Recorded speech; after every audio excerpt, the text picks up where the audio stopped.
La vidéo présentée ici permet de découvrir la notion de vitesse de réaction, en sachant qu'il s'agit vraiment d'une petite découverte et absolument pas d'un approfondissement, dans le sens où on veut simplement être capable de comprendre ce qu'est une vitesse de réaction, pour pouvoir ensuite comprendre ce qu'est un équilibre dynamique. Dans la première partie, vous verrez le résumé que nous utilisons commenté, et dans la seconde partie, vous verrez des exemples d'exercices résolus.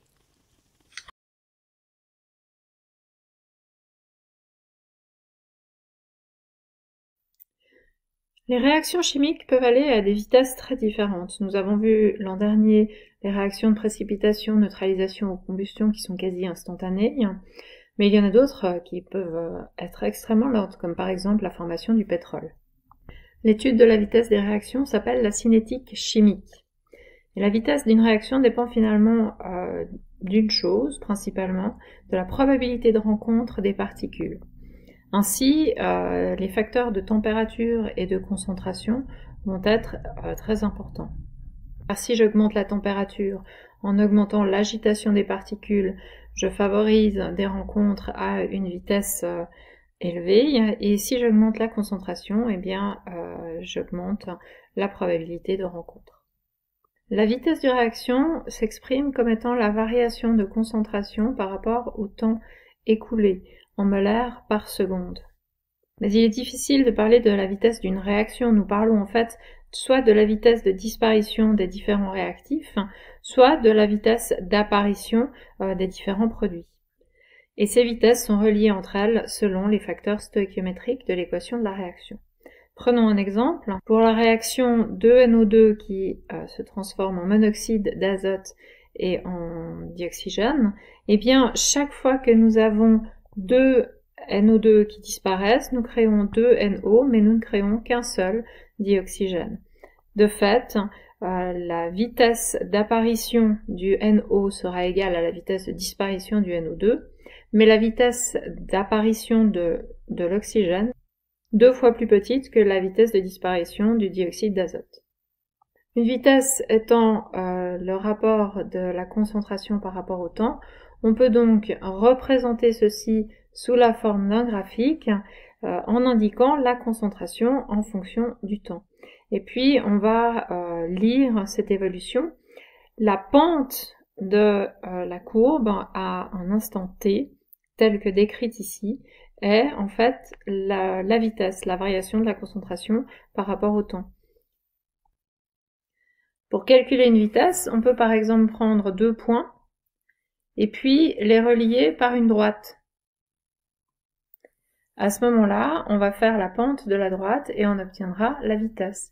Et plus ces points sont rapprochés, plus on s'approche d'une vitesse instantanée. Si on veut vraiment une vitesse instantanée, on ne prend qu'un seul point et on trace une tangente à la courbe telle qu'elle est dessinée ici. En faisant le rapport de la différence de concentration sur la différence de temps, on obtient donc la vitesse instantanée en ce point. Selon les réactions, nous pourrons parfois exprimer la vitesse sous une forme dépendante de la concentration d'un réactif ou de plusieurs réactifs. Par exemple, pour une réaction A plus B qui donne C, on aura peut-être pu montrer que la vitesse dépend d'une constante, de la concentration en A et de la concentration en B. Ceci n'aura pu être que montré expérimentalement parce qu'il se peut aussi, c'est tout à fait possible, que en réalité la vitesse ne dépende par exemple que de la concentration en A. Derrière ceci se cachent en fait les mécanismes réactionnels. Si par exemple j'ai une réaction qui commence par une étape lente où le réactif A doit se décomposer, eh bien j'aurai la loi telle qu'elle est inscrite ici. Par contre, si j'ai un autre type de mécanisme qui implique une rencontre de A et B comme réaction lente, et à ce moment-là, j'aurai une vitesse qui va dépendre de la concentration des deux réactifs.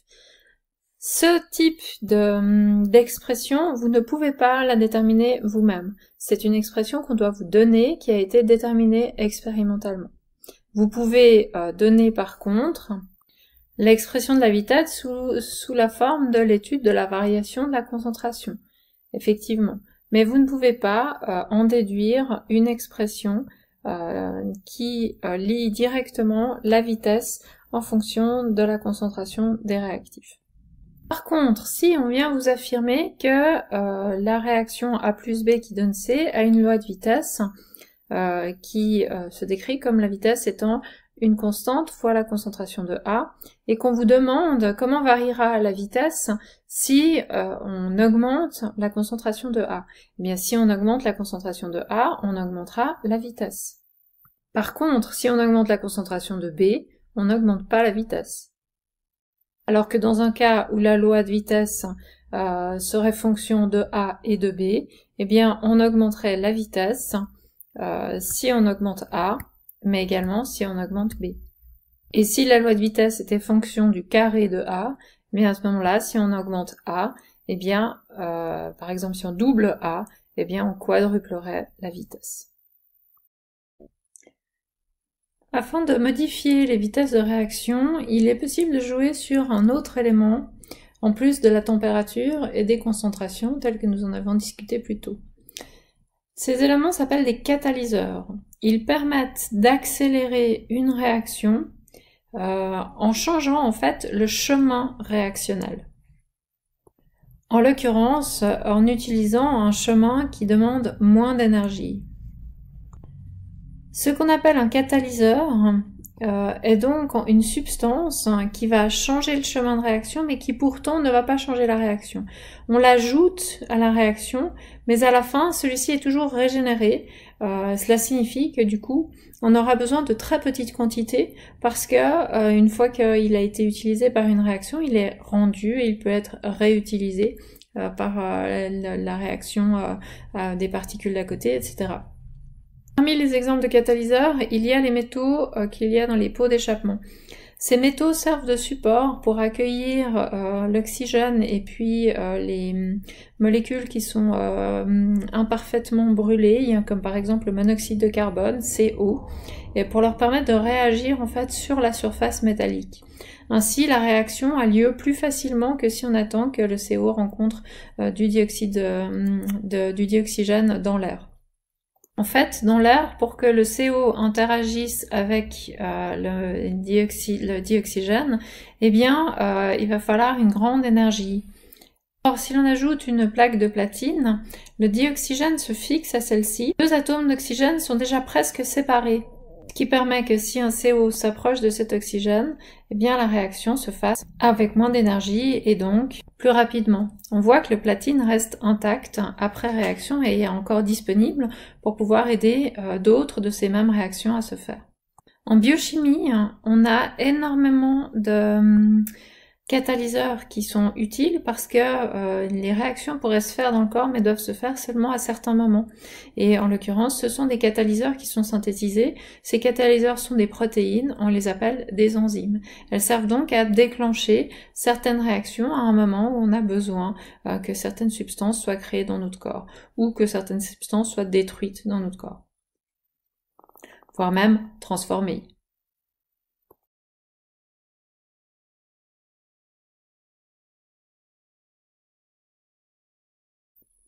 Voici un exercice qui présente l'évolution des concentrations lors de la réaction entre l'hydrogène et l'iode pour former de l'acide iodhydrique.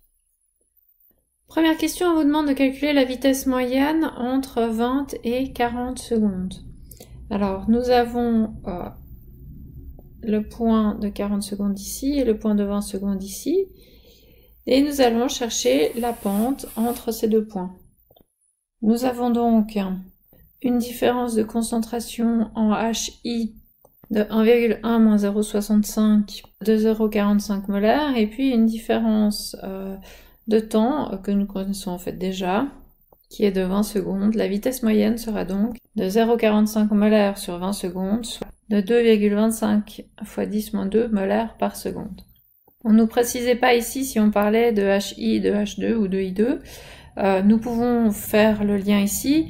La vitesse ici, c'est la vitesse d'apparition de HI. Si on veut donner la vitesse de disparition de H2, vu que chaque fois que deux HI apparaissent, seul un H2 disparaît ou un I2 disparaît, eh bien la vitesse de disparition des réactifs sera 2 fois moins grande. soit 1,125 fois 10-2 molaires par seconde. Deuxième question, on nous parle cette fois de la vitesse instantanée à 50 secondes. Eh bien, cette vitesse instantanée est en fait déjà explicitée sur le dessin, puisque à 50 secondes, on voit que la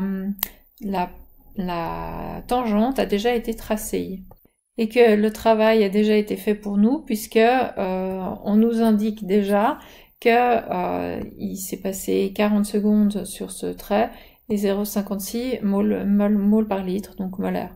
On aurait pu faire une tangente plus grande, il n'y a aucun problème, et puis donc faire un calcul sur cette part et celle-ci, on aurait obtenu la même chose, en l'occurrence 0,56 molaires par 40 secondes, soit 0,014 molaires par seconde.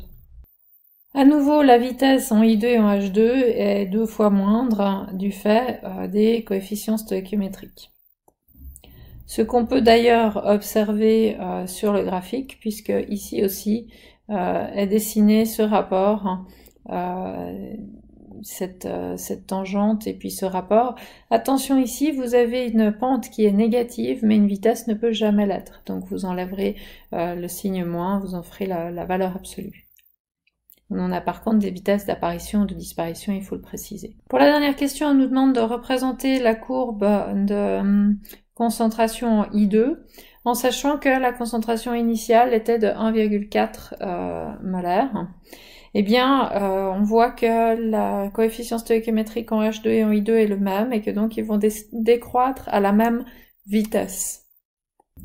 Le trait n'est pas très lisse, mais l'idée y est. En fait, la concentration en I2 sera toujours exactement 0,4 au-dessus de la concentration en H2 et on observera la même vitesse de disparition, mais pas la même concentration finale, vu que la concentration en H2 eh bien, tendra vers 0, mais celle en I2 ne pourra pas atteindre 0 puisqu'elle est en excès. Dans ce second exercice, on revient sur la réaction entre le dihydrogène et le diiode. Mais on vous donne cette fois une loi de vitesse qui a été déterminée expérimentalement et qui relie donc la vitesse directement à la concentration en H2 et en I2 dans notre cas. On nous pose alors toute une série de questions. La première étant, si on augmente la concentration en H2, que se passe-t-il au niveau de la vitesse de réaction? Eh bien, on peut répondre ici parce que l'on a une loi de vitesse et que donc on voit que si on augmente la concentration en H2, la vitesse va également augmenter. Dans un second temps, on nous demande qu'est-ce qui se passe si on augmente la concentration en HI. Eh bien, on voit que HI n'apparaît pas dans la loi de vitesse, donc ça c'est déjà un premier indice. Mais surtout, HI est un produit et non un réactif. Or, ce qui peut avoir un impact au niveau de la réaction, c'est uniquement les réactifs. Donc il n'y aura pas d'impact de la concentration de HI sur la vitesse de réaction. Nous verrons dans le module 2 que la concentration d'un produit peut avoir un impact sur un équilibre s'il y a une réaction réversible. Mais ici, ce n'est pas le cas. Donc aucun impact du produit sur la vitesse de réaction. Troisième question, on nous demande qu'est-ce qui se passe si on augmente la température? Si on augmente la température, on augmente l'agitation des particules. En augmentant l'agitation des particules, on augmente la probabilité de collision. Donc de fait, on augmente la vitesse de réaction. Quatrième question, on nous demande ce qui se passe si on diminue la taille du récipient. Vu que nous avons affaire à des substances qui sont gazeuses, diminuer la taille du récipient revient à dire que les concentrations vont augmenter. Et si j'augmente les concentrations en H2 et en I2, la vitesse de réaction va augmenter. Dernier point, que se passe-t-il si on introduit un catalyseur? Eh bien, un catalyseur, on le sait, sert à augmenter la vitesse de réaction en changeant le chemin réactionnel, en prenant un chemin réactionnel qui demande moins d'énergie, ce qui permet à la réaction de se faire plus rapidement. Ce dernier exercice met en scène un collégien qui a observé plusieurs réactions, plusieurs vitesses de réaction et adressé donc plusieurs graphiques de réaction. Et puis il a notamment étudié la décomposition du protoxyde d'azote en diazote et en oxygène, mais malheureusement il ne sait plus lequel de ces trois graphiques correspond à cette décomposition du protoxyde d'azote.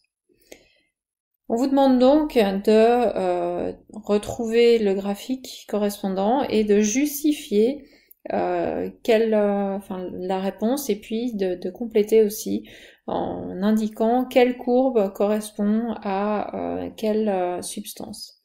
Alors première chose qu'on peut observer, c'est que nous avons ici un réactif et deux produits. Nous devons donc avoir une courbe décroissante et deux courbes croissantes. Nous pouvons donc déjà, dans un premier temps, éliminer le dessin C, puisqu'il y a deux courbes descendantes, donc cela signifierait qu'il y a deux réactifs. Reste maintenant à faire la distinction entre A et B, et ici ce qui va nous aider, ce sont les coefficients stoïchiométriques. Ce qu'on peut observer, c'est que dans le cas A, eh bien, on a un rapport à peu près de 1 pour 3 entre les deux réactifs, alors que dans le cas B, on a un rapport de 1 pour 2 entre les deux réactifs. Nous pouvons donc déduire que c'est bien le cas B qui sera correct et non le A.